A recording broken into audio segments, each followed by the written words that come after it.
नमस्कार, मैं राकेश परमार और आप देख रहे हैं जनता की आवाज, जनता की बात, आप सबकी बात। मित्रों, आज के बात की शुरुआत में सबसे पहले एक देश दुनिया में होने वाली बड़ा ही महत्वपूर्ण घटना, जो अगर सफल हो जाता है तो ये शल्य चिकित्सा में ऋषि सुश्रुतसु के सपनों को साकार करने वाला होगा। हालांकि अमेरिका ने आज इस कारनामे को किया है। हमारे भारत के सत्य सनातन में ये बहुत पहले वर्णित है। मैं बात कर रहा हूं शल्य चिकित्सा में होने वाले एक क्रांतिकारी बदलाव की। अमेरिका में, जी नमस्कार, अमेरिका में एक सूअर के दिल को एक इंसान में लगाया गया है। उनका दिल खराब हो गया था। अब उस इंसान में सूअर का दिल धड़केगा और एक सूअर एक इंसान के जीवन में उनका जान बचाने के काम आएगा। दुनिया इससे आश्चर्यचकित है, लेकिन हम भारतवासी बहुत ज्यादा आश्चर्यचकित इसलिए नहीं है क्योंकि हमने तो पूरा का पूरा सर ट्रांसप्लांट कर दिया था जब भगवान शिव ने अपने पुत्र गणेश का सर काट देने के बाद वापस हाथी का सर फिट किया था। दुनिया में शल्य चिकित्सा में भगवान का दर्जा प्राप्त ऋषि सुश्रुतसु का नाम बड़ा आदर से लिया जाता है।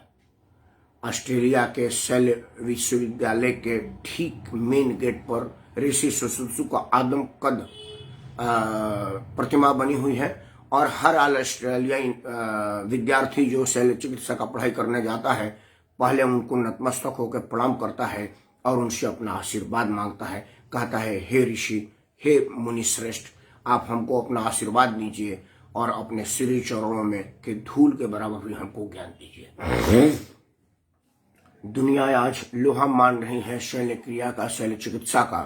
वो मील का पत्थर साबित होगा, क्योंकि हमको पता है कि दुनिया में अंग दान एक महा क्रांतिकारी कदम है जिस पर अभी लोगों का ध्यान नहीं गया है। अंगदान इतना महत्वपूर्ण है कि उससे एक आदमी की जान बचाई जा सकती है। और सबसे जो संतोष या खुशी का बात है कि उसमें आपका कोई नुकसान नहीं है। जो मनुष्य जन्म लिया है वो मरेगा, ये सत्य है। ईश्वर ने आवागमन का चक्र बना लिया है। हम सब जो लोग इस धरती पर आए हैं उनको जाना है।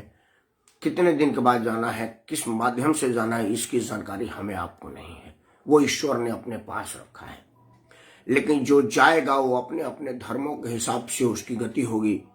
सत्य सनातन का मानने वाला होगा तो वो जलाया जाएगा, इस्लाम का मानने वाला होगा तो दफनाया जाएगा, और कोई धर्मों में नदी में बहवाया जाएगा। मतलब अलग अलग तरह का तंत्र है, लेकिन वो सब मिला करके इस शरीर को नष्ट ही हो जाना है। अगर इस शरीर को नष्ट हो जाना है, नष्ट होने से पूर्व अगर इससे किसी के जीवन में बदलाव आ सकता है, जान बच सकता है, तो मैं नहीं समझता कि इससे ज्यादा पुनीत कार्य और कोई हो सकता है। इसलिए आपसे हाथ जोड़ के प्रार्थना है कि कृपया अंगदान कीजिए, क्योंकि इससे बड़ा दान और कोई नहीं है। अंगदान महादान। क्योंकि आप अंगदान करके क्या करेंगे, उसका फायदा क्या है जानिए। वो अंग जो अगर आप दफनाए जाएंगे तो मिट्टी में मिल जाएगा, जलाए जाएंगे तो आग में जल के धुआं हो जाएगा, और अगर बहवाए जाएंगे तो नदी में बह जाएगा। वो किसी और के काम नहीं आ सकता। लेकिन अगर आपने अंगदान दिया है तो वो किसी और के काम आएगा और किसी और को नया जीवन देगा, जिसमें आपकी ही महत्ता होगी, आपकी भी तारीफ होगी। एक फिल्म बनी थी अंगदान के योगदान पर, जिसमें गाना है, ये आंखें देखकर हम सारी दुनिया भूल जाते हैं। वो परिचय था कि वो अंगदान में उसकी आंखें उसको दी गई थी और वो आंखें देख करके खुश हो रहे कि चलो ये मेरे पति की आंखें हैं।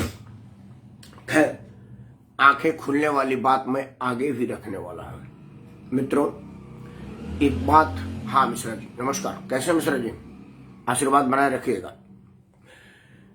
आज चर्चा है कि कोई आदमी कैसे ये हिम्मत कर सकता है कि वो सत्य सनातन धर्म को नीचा दिखा दे, और क्या वो नीच लोग ही नीचा दिखाते हैं। इस पर 2-3 बातें आपके सामने रखूंगा। चूंकि उत्तर प्रदेश में चुनाव है, मैं उत्तर प्रदेश का रहने वाला हूं, तो मेरे मंतव्य को किसी राजनीतिक पार्टी का विरोध और किसी का प्रचार ना माने। ये दुखी आत्मा से दुख व्यक्त कर रहा हूं, ये किसी का प्रचार ना माने। मैं बड़ा आहत हूं जब से सोशल नेटवर्किंग पर एक वीडियो देख रहा हूं। वीडियो है एक समाजवादी पार्टी के नेता है उत्तर प्रदेश के, उन्होंने कहा कि आज मैंने रात में सुंदर कांड किया। तो लोगों को कहा कि आप समाजवादी होकर के सुंदर कांड क्यों करते हैं? बोला नहीं, मेरा सुंदर कांड का मतलब होता है कि मेरी बीवी सुंदर है और मैं उसके साथ कांड करता हूं। एक तो मैं ये नहीं समझ पा रहा हूं कि पति पत्नी जैसे पवित्र दाम्पत्य में कांड शब्द कहां से आया। कांड तो पाप होता है, दूसरा आदमी करता है। अगर उनके पत्नी के साथ कोई और करता उसको कांड का दर्जा दिया जाता। अपने पत्नी के साथ तो प्रणय किया जाता है, कांड का दर्जा कहां से प्राप्त हुआ? ये कम अकल इंसान को अगर इस बात की ज्ञान होता तो वो अपने पति पत्नी के पवित्र रिश्ता और उस पूज्य माँ बहन मेरी जो लगेंगी उसको वो शर्याम सार्वजनिक अपमान नहीं करता। दुनिया में हम आए हैं तो पति पत्नी के तरह से रहने की बनाई गई है, यही मनोवृत्त है। और दुनिया में दुनिया को संचालित करने का, दुनिया में आदमी को ले आने का माध्यम ही हम सबके दाम्पत्य के माध्यम से होता है। हम आप जो लोग भी इस धरती पर जन्मे हुए हैं, जीव जंतु कीड़े मकोड़े पतंगे, वो सब के सब आने का माध्यम ही है प्रणय संबंध, जो पति पत्नी के पवित्र रिश्ते से निर्माण होता है। अगर वही रिश्ते में कहीं कोई कमी आती है तो उसको नालायक कहा जाता है, नाजायज कहा जाता है, उसको बास्टर्ड कहा जाता है, दोगला कहा जाता है। लेकिन वही अगर पवित्र रिश्ता समाज स्वीकृति से बनाया गया हो, माता पिता के आशीर्वाद से और उनके आदेश से बनाया गया हो, तो वो पवित्र होता है। लेकिन उस कम अकल इंसान की अकल पर जितनी भी गंदगी परोसी जाए वो कम है, और उनको ईश्वर सद्बुद्धि दे। और मैं तो चाहूंगा कि वो जा करके अपने पत्नी से क्षमा मांगे कि मैंने वोट के लालच में तुम्हारा अपमान किया है, हे देवी, हे प्रिय, तुम मुझे क्षमा करो। मैं तो जरूर ये उस पुण्य आत्मा, उस पुण्य पर्सनालिटी को श्री चरण में प्रणाम करता हूं कि सार्वजनिक जग हंसाई उनके पति के बेहूपी और बेहयाई की वजह से हुई है। लेकिन सवाल ये नहीं है कि उन्होंने अपने पति पत्नी के रिश्ते को कलंकित किया और सार्वजनिक अश्लीलता के साथ पत्नी के साथ अपने बनाए संबंधों को कांड का दर्जा दिया। मैं कह रहा हूं कि आखिर कोई आदमी ऐसी हिम्मत कर कैसे सकता है, वो भी हिंदू होकर के हिंदू धर्म का अपमान।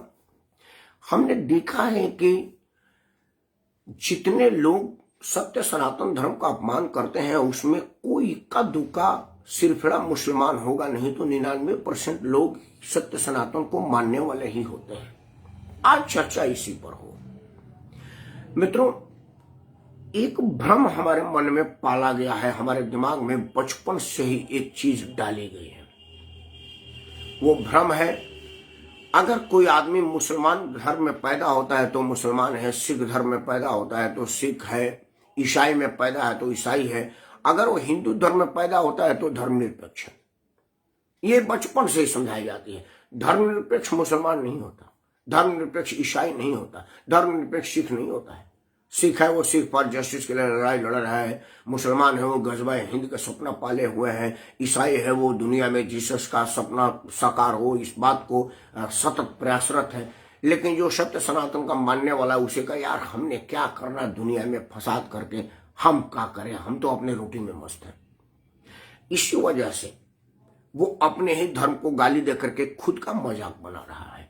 और मुझे बड़ा अफसोस के साथ कहना पड़ता है कि ये सारे के सारे लोग समाज में अगुआ की भूमिका में अपने आप को रखते हैं, प्रतीत होते हैं, दिखाते हैं। वो सब के सब लोग राजनीति में सक्रिय हैं। मित्रों, राजनीति में अभी मैं समाजवादी पार्टी का नाम रख रहा हूं तो शुरुआत करते हैं समाजवादी पार्टी के वर्तमान राष्ट्रीय अध्यक्ष श्रीमान अखिलेश यादव से। अखिलेश यादव को सार्वजनिक पत्रकारों ने पूछा कि क्या आप पूजा करते हैं, तो बोला मैं ईश्वर को तो मानता हूं लेकिन पूजा जैसे आडंबर में विश्वास नहीं करता। लेकिन आपको पता है अखिलेश यादव के घर जितने भी कार्यक्रम होते हैं हिंदू धर्म के मान्यता के अनुसार, वो सब में हिंदू धर्म के कर्मकांड निभाए जाते हैं। जैसे उनके पिताजी, हालांकि ईश्वर उनको लंबी उम्र दे, मैं नहीं चाहूंगा कि आदरणीय मुलायम सिंह यादव का दुखद देहांत हो, लेकिन आए हैं तो जाएंगे। जैसा कि मैंने शुरू में कहा है कि यही चक्र है, जो आया है वो जाएगा। आदरणीय मुलायम सिंह जी आज जाए, कल जाए, परसों जाए। आप ध्यान रखिएगा, जब वो जाएंगे तो उनका कर्मकांड हिंदुओं की तरह से होगा। पंडित उनके मुख में मुख अग्नि देंगे, वही अखिलेश यादव उसमें मुंह में अग्नि देंगे, और राम नाम सत्य होगा, जयकारा होगा, मुलायम सिंह अमर रहे का नारा होगा, और वो जो पिंडदान वगैरह महादान होता है वो होगा। अखिलेश यादव के घर इन 2 बच्चों का जन्म हुआ, अखिलेश यादव का भाई का शादी हुआ और स्वयं अखिलेश का शादी हुआ। वो तमाम वीडियो और फोटोग्राफ्स आपके सामने हैं, जिसमें वो सारे हिंदू रीति रिवाज के हिसाब से मंत्रोच्चार के बीच शादी हुआ है, और वो सब मंत्रोच्चार में भगवान राम का उल्लेख है, बजरंगबली का उल्लेख है, सत्य सनातन में वर्णित सभी देवी देवताओं का उल्लेख है। लेकिन वो आपसे कहते हैं कि मैं पूजा नहीं करता, मैं जब पूजा में कोई अस्त्र नहीं।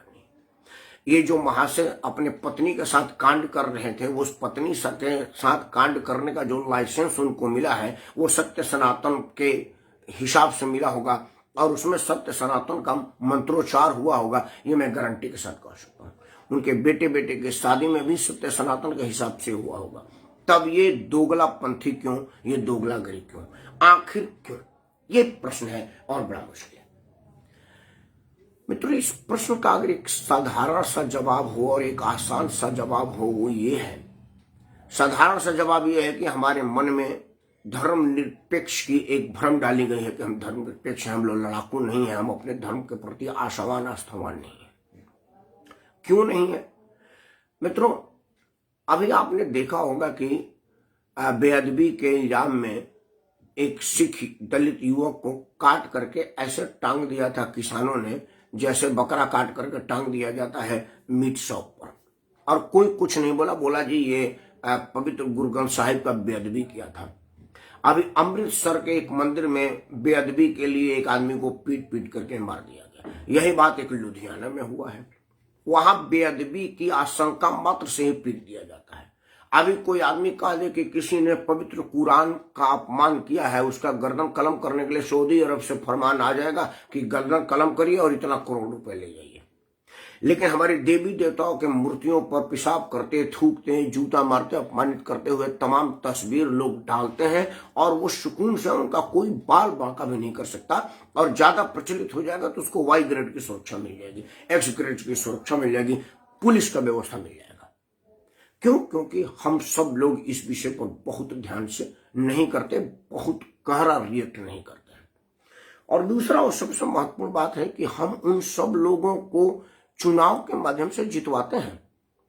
अखिलेश यादव के पूज्य पिताजी ने जब निहत्थे कार सेवकों पर गोलियां चलवाए, उनको गोली से भुनवा दिया, तो वो मुख्यमंत्री बने, और तब से लेकर के 90 से लेकर के अब तक उनका परिवार राजनीति में बना हुआ है। एक मायावती का कार्यकाल हटा दिया जाए और अभी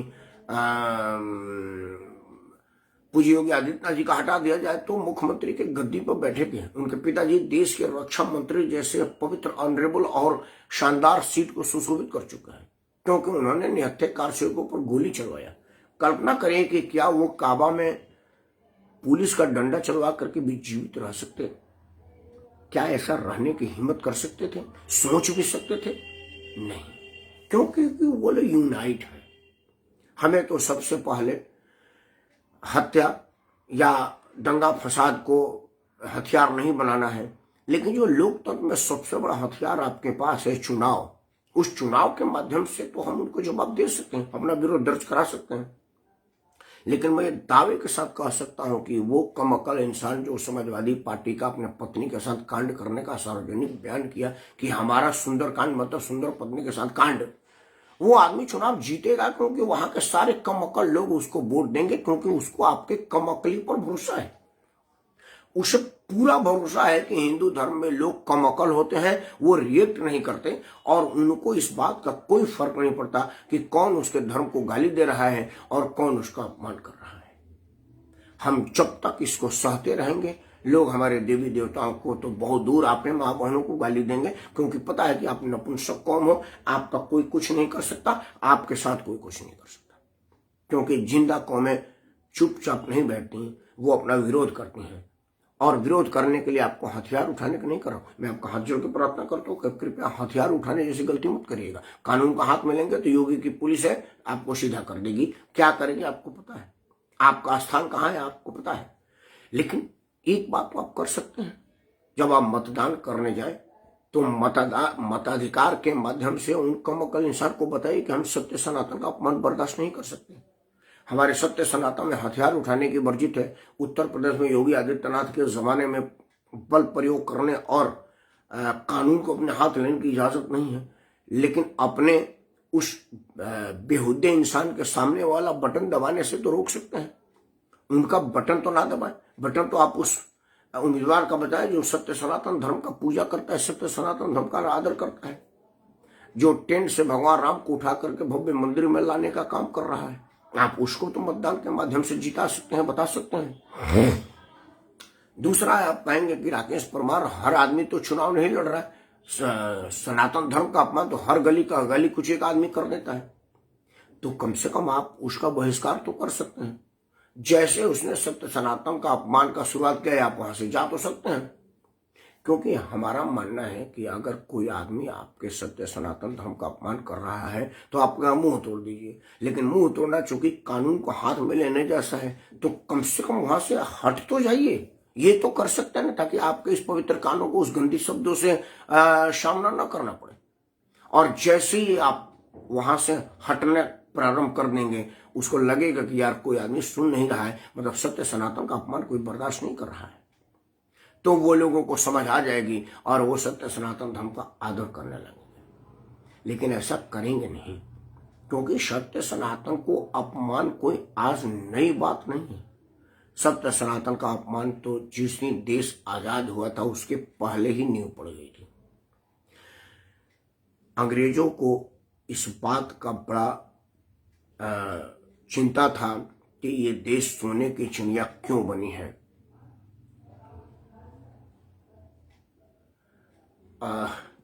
उत्कर्ष मिश्रा किस पार्टी का सपोर्ट कर रहे हैं, ये तो प्रश्न ही गलत है। क्योंकि अभी तो मैं पार्टी के सपोर्ट करने के लिए बोल नहीं रहा हूं, मैं तो बोल रहा हूं सत्य सनातन धर्म के अपमान करने वालों के विषय में। कि आखिर कोई आदमी, अगर कोई भारतीय जनता पार्टी का भी नेता है और वो कह रहा है कि मैं अपने सुंदर पत्नी के साथ कांड करता हूं, उसको सुंदर कांड कहता हूं, मैं उसका विरोध करूंगा। अगर कोई कमअकल इंसान ये कह रहा हो कि माता सीता, मतलब वो शब्द भी मैं इस्तेमाल नहीं कर सकता, मैं उसका विरोध करूंगा। कोई हनुमान जी को अपमानजनक शब्द का इस्तेमाल करे, मैं विरोध करूंगा। जो भगवान भोलेनाथ के लिए अपमानजनक शब्द का प्रयोग करे, मैं उसका विरोध करूंगा। पार्टी चाहे जो हो, यहां मैंने तो पार्टी का नाम ही नहीं लिया। एक उत्तर प्रदेश के समाजवादी पार्टी के उम्मीदवार हैं, विधानसभा का चुनाव लड़ रहे हैं। उन्होंने अपने ऑफिस का उद्घाटन किया है सुंदरकांड का पाठ करवा के। तो वहां लोगों ने बोला कि आप सुंदरकांड का पाठ क्यों करवावे। तो बोले कि अरे मित्रों, सुंदरकांड का पाठ मतलब वो सुंदरकांड नहीं जो रामायण में एक खंड है, बालकांड, अरण्यकांड और सुंदरकांड। हमने किया कांड अपने ऑफिस में, मतलब मेरी पत्नी सुंदर है और मैंने कांड किया, उस सुंदरकांड की चर्चा छपी है। मैंने सुंदरकांड वो कोई श्री गुरुचरण सरोज रोजा वाला नहीं किया है। मतलब उन्होंने अपने ऑफिस का उद्घाटन लोगों को बताया कि मैंने अपने पत्नी का कांड करके किया है। अब उनको ये पता नहीं है कि पत्नी के साथ कांड नहीं प्रणय किया जाता है। अब उनको इतना ही अकल नहीं है तो उस पर चर्चा क्या करें। लेकिन मैं चर्चा तो कर सकता हूं ना कि उन्होंने हमारे पवित्र ग्रंथ रामायण के एक पवित्र पाठ सुंदरकांड, जो लोग अपने दुख तकलीफ और तकलीफों को दूर करने के लिए हर मंगलवार को तो कम से कम करते ही, अगर रोज नहीं कर पाते तो। और मेरी माता जी तो सुंदरकांड और हनुमान चालीसा उनको कंठस्थ याद था, वो रोज ही करती थी। और उसी का पुण्य प्रताप से हम लोग जीवन यापन सुखमय, आनंदमय और मस्ती में कर रहे हैं। कोई किसी तरह का कमी नहीं है हम लोगों को, क्योंकि मेरी माँ सुंदरकांड का पाठ करती थी। उनको ये पता नहीं है कि सुंदरकांड का पाठ करने से जीवन सुंदर हो जाता है। उनका जीवन सुंदर नहीं, वो नरकमय जीवन है। तो मैं इस बात का विरोध कर रहा हूं। मैं देखता हूं कि कोई गली कुची की घूमने वाली सत्य सनातन का अपमान करती है, माता सीता के विषय में अपमानजनक शब्द कहती है फलान, और ये और सबके सब ज्यादातर समाजवादी पार्टी से संबंध रखते हैं, और वो उसमें सभी के सब हिंदू धर्म वाले हैं। जो भी लोग हिंदू धर्म का अपमान करता है, सत्य सनातन का अपमान करता है, उसमें से कोई इक्का दुक्का बेवकूफ होगा, कम अकल होगा जो मुसलमान होगा, नहीं तो सबके सब हिंदू होते हैं। ये सबसे बड़ा चिंता का विषय है। उसी पर मैं आज मंथन कर रहा हूं, उसी पर मैं चिंतन कर रहा हूं। इसलिए आपका ये प्रश्न मैं कौन से पार्टी का समर्थन करता हूं आज रेलेवेंट नहीं है। वैसे आपको जानकर के खुशी होगी, मैं बता देता हूं, मैं तो कोई हाइड रखता नहीं हूं। आज की तारीख में मैं योगी मोदी का समर्थक हूं, क्योंकि मैं जानता हूं कि राष्ट्र का रिक्वायरमेंट है मोदी, राज्य का रिक्वायरमेंट है योगी। इसीलिए अगर आप राष्ट्र निर्माण चाहते हैं, दुनिया में राष्ट्रवाद का डंका बजाना चाहते हैं और भारतीय पासपोर्ट का सम्मान बढ़ाना चाहते हैं, तो आप मोदी का साथ दीजिए, क्योंकि मोदी है तभी यह मुमकिन है कि दुनिया में आपका एक सम्मान है। ये योगी है तभी मुमकिन है कि कितना हो बड़ा माफिया होगा, कितना हो बड़ा गुंडा होगा, उस सब का हश्र वही है जो एक सड़क छाप गुंडे की है। नहीं तो पूर्ववर्ती सरकारों में गुंडा महिमा मंडित होता था, गाड़ी के छत पर बैठ करके AK-47 राइफल लहराता हुआ गलियों में घूमता था और पुलिस वाले प्रोटेक्शन दिया करते थे। लेकिन अब वो ऐसा नहीं है, क्योंकि योगी के सरकार में चलता फिरता आदमी स्ट्रेचर पर आ जाता है, बैसाखी पर आ जाता है। आपको इस बात का से सहमत? जी बहुत बहुत धन्यवाद, आप सहमत हुए, अपना आशीर्वाद दीजिएगा।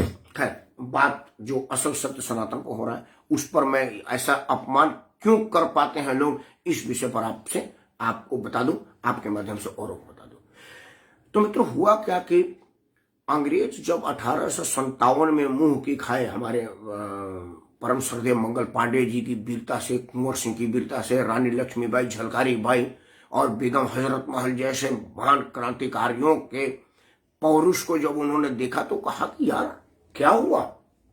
तो उन्होंने एक गहन जांच के लिए जैसे नहीं होता, आप सुनते हो कि सरकार ने एक जांच कमेटी बैठाई, तो इसकी जांच और इसके स्टडी के लिए वहां से कुछ अपने विद्वान भेजे। उसमें एक मैकाले नाम का जंतु था। उसने देश में बहुत गहन यात्राएं की, बहुत लोगों से मिला। मैकाले ने जाकर के अंग्रेजों को बोला कि भाई साहब, आप जीवन में कभी भारत से जीतने की कल्पना मत करिए, बेकार अपनी फौज वाला वापस ले आइए, हो ही नहीं सकता। अंग्रेज नाराज हो गए, बोला ये अंग्रेज का सूर्य अस्त नहीं होता, तुम कहते हो कि भारत जैसे सोने की चिड़िया को हम छोड़ दें, ऐसा कैसे हो सकता है? तो बोला तो फिर जो मैं कह रहा हूं वो करिए। तो बोला हाँ, तुमको फ्री हैंड है। उसने कहा कि देखिए, मैंने भारत में देखा कि भारत में तो कोई धर्म ही नहीं है। भारत एक ऐसा वाहिद मुल्क है जहां कोई धर्म नहीं है, कोई जात नहीं है, कोई अमीर गरीब नहीं है, कोई अगड़ा पछड़ा नहीं है। भारत में ना कोई हिंदू है ना कोई मुसलमान है, क्योंकि हिंदू के घर ईद मनाई जाती है और मुसलमान के घर दिवाली मनाई जाती है। पता ही नहीं चलता कि जिसके घर दिवाली हो रही है वो मुसलमान है कि हिंदू है। इतनी ज्यादा एकता है। इसको जब तक नहीं तोड़ेंगे तब तक तो देश मजबूत ही नहीं, मतलब टूटेगा ही नहीं। दूसरा, वहां कोई अमीर नहीं है, कोई गरीब नहीं है, क्योंकि अमीर को अमीरी की दम नहीं है और गरीबी को गरीबी की दिक्कत नहीं, तंगी नहीं, क्योंकि भरपेट अनाज सबके पास है, सबका घर अनाज से भरा हुआ है और सारे मेहनत का लोग है। किसी में कोई छोटा नीच ऊंच नहीं है, कोई वहां पर आलस वाला आदमी नहीं है। घर के एक भाई कमाता है और 4-5 भाई आराम से मजे से खाते हैं। इन सब चीजों को जब तक हम तोड़ेंगे नहीं तब तक वहां से जीतेंगे नहीं। तो वो आया और उसने सबसे पहले हमारे शिक्षा पद्धति का नाश किया। मैकाले का शिक्षा लगाया, जिससे हम सबों का शिक्षा हुआ है। उसने बोला कि मैंने एक ऐसी शिक्षा पद्धति भारत में दी है जो आदमी सिर्फ कलर बन सकता, विद्वान नहीं बन सकता। उत्कर्ष मिश्रा जी, आप पढ़े लिखे आदमी हैं, आप ही से एक प्रश्न पूछ दे तो आपको अपने ज्ञान का पता चल जाएगा। आपके पूज्य नाना जी हम सबके आदरणीय हैं, प्रणाम करता हूं उनको मैं। अब वो हमारे बीच नहीं रहे, लेकिन उनकी स्मृति तो है। बलिया का जब तक आवास विकास शहर और आसपास रहेगा, आपके नाना जी का नाम रहेगा। तो जब तक आपके दादाजी, आपके और लोग यही पढ़े हैं 2 और 2 4, आपके पूज्य माता पिता भी पढ़े हैं 2 और 2 4, आप भी पढ़ रहे हैं 2 और 2 4, और वो जो शानदार नौनिहाल आपका घूमते हुए दिखते हैं, ईश्वर उनको लंबी उम्र दे, वो भी अभी पढ़ने की उम्र में तो नहीं है, लेकिन जब पढ़ने की उम्र में होंगे तो वो भी पढ़ेंगे 2 और 2 5 4। क्या है आपके जो 3 पुस्त की मैंने नाम लिया, उनमें से किसी ने ये प्रश्न किया कि 2 और 2 4 क्यों? ये प्रश्न आपने किया पढ़ाई के टाइम में, या आपका बेटा करेगा? उसके दिमाग में आ भी सकता है कि 2 और 2 4 क्यों, 5 क्यों नहीं, 3 क्यों नहीं। हमारे सत्य सनातन धर्म की जो वैदिक पढ़ाई होती थी उसमें इस बात की पढ़ाई होती थी कि 2 और 2 4 क्यों, 3 क्यों नहीं, 5 क्यों नहीं। मैकाले ने कहा कि ये दिमाग की थोट ही मार देंगे कि कोई आदमी आविष्कार के विषय में सोच ही नहीं सकता। वो 2 और 2 4 पढ़ेगा, वो अपने बेटे को भी पढ़ाएगा, बेटा बेटा को पढ़ाएगा, मतलब वो क्लर्क बनता जाएगा, विद्वान नहीं बन सकता। उसके बाद उसमें ऊंच नीच का भेद डाला गया। घर में उन लोगों को कोट पैंट पहनाया गया, फुल पैंट हाफ पैंट पहनाया गया, अंग्रेजी बुलवाई गई, और जो लोग कोट पैंट नहीं पहनते थे उनको हीन भावना का शिकार मन में डाला गया। हमारे सिनेमा ने बहुत बड़ा काम किया। कोट पैंट वाला शहरी बाबू कहलाया और खेतों में काम करने वाला देहाती गंवार कहलाया। लोग उसका मजाक उड़ाए। आज भी सिनेमा में जो कोई कॉमेडी कलाकार दिखाया जाता है तो उसको धोती कुर्ता पहना दिया जाता है। आपने पिक्चर देखा ना, जिस देश में गंगा बहती है उसमें गोविंदा को बेवकूफ दिखाने के लिए धोती कुर्ता और हाथ में छड़ी दे दी जाती है, और वो शहर के छोरियों के बीच हंसी का पात्र बना हुआ है। लोग उसका मजाक उड़ाते हैं उसका परिधान देख करके, और सूट पैंट वाले का सम्मान होता है। इन सबको धीरे धीरे बोया गया, तब जाकर के देश टूटा। हिंदू और मुसलमान में एक देश ही बट गया, पाकिस्तान और हिंदुस्तान।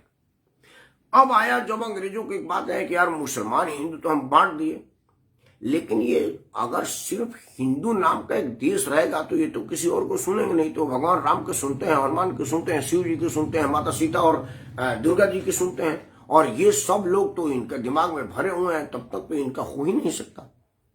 तो उन्होंने कहा इसको तोड़ो। कैसे तोड़ो? फिर उन्होंने अपने एक सिपाही को बोला संविधान लिखने के ड्रामा करने के लिए कि आप संविधान लिखो और उसमें आरक्षण डालो, और आरक्षण डाल करके वर्गीकरण करो कि तुम अगड़ा हो, तुम पिछड़ा हो। उन लोगों में आपस में वैमनस्य हो जाएगा, और ये वैमनस्य का बीज इतना गहरा हो जाएगा कि एक धर्म दूसरे धर्म से कम, एक जाति दूसरे जाति से बात करना नहीं चाहेगी। और आज स्थिति यही है। आरक्षण की मार इतनी अंदर तक हो गई है कि स्वर्ण समाज दलित समाज को कहता है कि मेरा हक मार रहा है, और दलित समाज कहता है कि ये स्वर्ण लोग मेरा हक मार रहे हैं, हमें मूल निवासी हैं। इस बात की साजिशतन किया गया, और आज स्थिति यह है कि ना कोई हिंदू है और ना कोई सनातनी है। यहाँ कोई पंडित है तो कोई क्षत्रिय है, कोई भूमिहार है तो कोई लाला है, कोई दलित है तो कोई बनिया है। मतलब यही लोग हैं, हिंदू कोई नहीं है, और संयुक्त हिंदू कहीं भी नहीं है। कर्मकांड वो सब हिंदू के करेंगे। अब तो हद ही हो गई कि ये जो छुट भैया नेता लोग अपने आप को रेलेवेंट बनाए रखने कहते हैं कि यार पूजा क्यों करता, मेरा तो राह बाबा का पूजा हुआ, मेरा हाथ बाबा का पूजा होता था, मेरा सोखा बाबा का पूजा होता था, ये सत्यनारायण बाबा का कथा कब से? जीतराम मांझी ने ये कहने की हिम्मत तो की ना। उसने कहा नहीं कि भाई ये सत्यनारायण बाबा का कथा हो रहा है। तो भाई पंडित जी आते हैं, पूजा ले जाते हैं और आपसे पांव छुआते हैं। हम तो राह बाबा का पूजा करते थे, और जीतराम मांझी एकदम चौड़े में घूम रहा है सार्वजनिक पंडित को गाली दे करके, क्योंकि शॉर्ट टर्म बेनिफिट अब इससे ज्यादा कुछ नहीं हो सकता। क्योंकि हम सब मीडिया में भी जीतराम मांझी का इतना आलोचना किए कि वो लाइमलाइट में आ गया। जो 2-4-10% लोग उसके नाराज हो गए थे, उसके मुख्यमंत्री बनने, उसके बेटा को मंत्री बनने, बहू को धन कमाने जैसे ऐसे अनाप शनाप कामों से वो सब पिछला पर्दा पड़ गया, और वो पुनः लाइमलाइट में आ गया। अपने लोग कहे कि भाई हम ही हम हैं, तुम ही हमारे भगवान हो। तो अगर आप चाहते हैं कि सनातन का सम्मान हो तो सबसे पहले आरक्षण खत्म हो, क्योंकि जब तक आरक्षण खत्म नहीं होगा हिंदू धर्म एका नहीं होगा। और कोई चीज जब खत्म होता है तो थोड़ी दीवार चरचराती है। आप मकान में पुरानी दीवार को तोड़ करके नया दीवार बनाना चाहते हैं तो नींवें हिलती हैं, लेकिन बाद में वो पुनः बड़ी मजबूती से उठती हैं और बड़ा मजबूत मकान बनता है। तो सत्य सनातन के इस मकान को मजबूत करना है तो इसमें जो पाया में दीमक लगा है आरक्षण का, क्षेत्र का, उसको तोड़ना पड़ेगा, उसको हटाना पड़ेगा, तभी जाकर के ये होगा। ईश्वर सबको सद्बुद्धि दे और सभी लोगों को सोचने की शक्ति दे कि आखिर क्यों कोई हमारे आराध्य देवी देवताओं का अपमान करता है और करके सही सलामत रहता है। आपके पास एक मौका है, आप हथियार ना उठाएं, लेकिन मतदान के माध्यम से ऐसे लोगों को सबक जरूर सिखाएं जो आपके आराध्य देवी देवताओं का अपमान करते हैं। जय हिंद, वंदे मातरम।